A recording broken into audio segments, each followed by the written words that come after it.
And hello, folks. And this is whatchamacallit, still Starvation series. We're going to go simple cooking gizmos. Now, a lot of you guys have the setup and stuff. This part is for if you're traveling. Now, I always tell people you get one of these Canteen Cup. This is your boiler and temporary cooker. All right. Easy for small fires. You can put it on sterno. That's our next video. We'll explain all this. You could boil coffee, water, whatever. Another device, which I put it back there, and I gotta go get it. Damn it! Never get old. Uh, uh,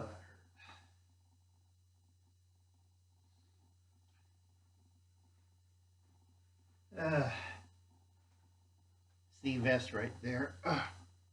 Uh, Uncle Alan's taking the day off after this because I'm kind of tired. After you boil your water, you put it in a thermos. So you have hot boiling water later. Bigger the thermos, more water you can keep. Easy. And this is for the Vineyard Chicks. You and your sister should have 1 cup each. So you have 3 cups of boiling hot water. And why we want boiling hot water? Because you put it in a thermos for later. Okay, and that's another video on the food stuff. I'm making a little food box for the Vineyard Chicks to look at. Okay, really easy, folks. You never drink out directly. Oh, I'm brave, I'm strong, I'm macho, I'll drink it. Yeah, you burn your lips. Don't do that. What I always recommend, get a separate cup and you pour it into the cup. And then you drink it. I'm old school. I like the old tin cups. Let's put that over here. My desk is cluttered. Hot tea. Uncle Al likes milky old tea. I'm going to try listening to my. I do like weird music. I don't know in this dimension you have electro swing, but hopefully everybody should have a water bottle. You could be narrow or wide mouth. Really good thing to have, and should have a separate cup that goes with it that has the measurements. This one is your second boiler.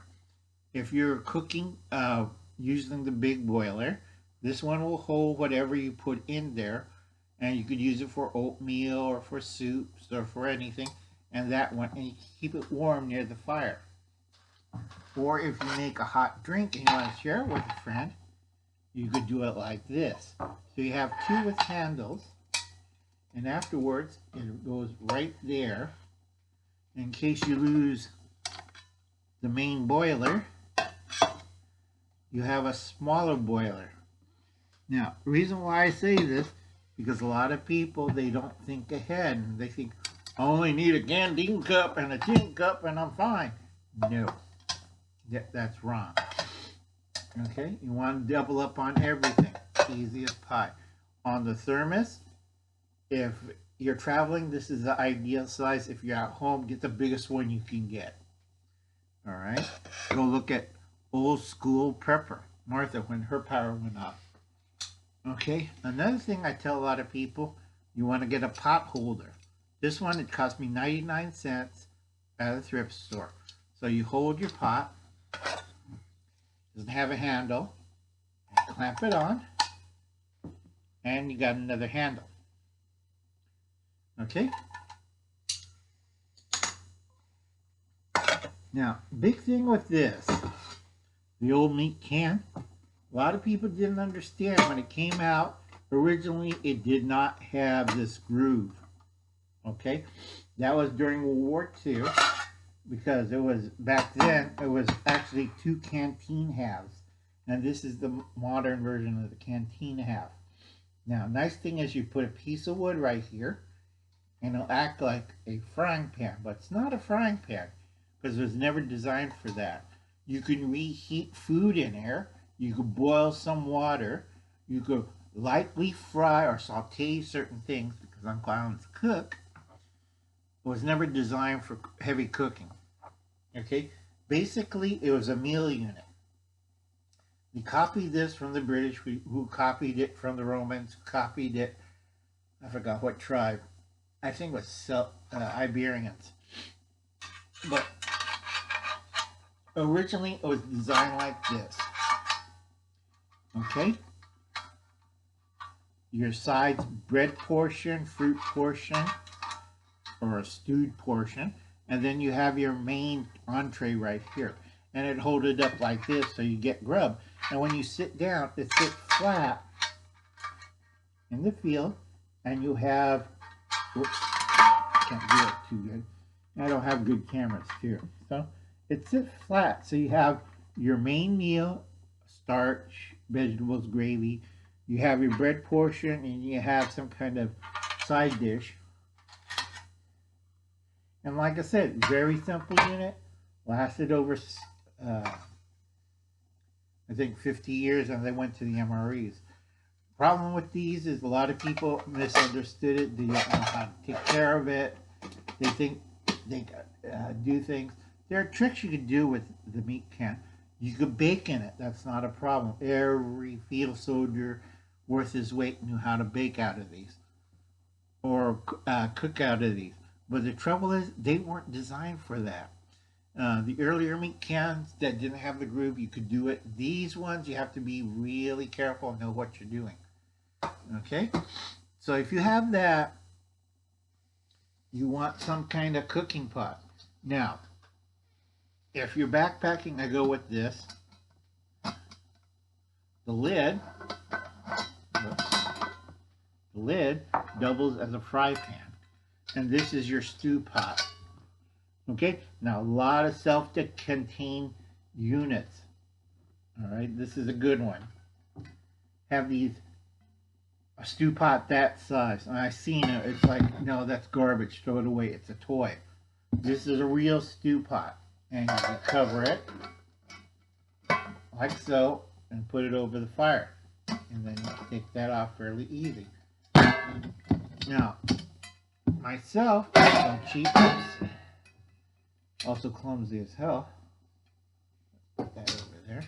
If you want to make stew, something slow boil, one of that size.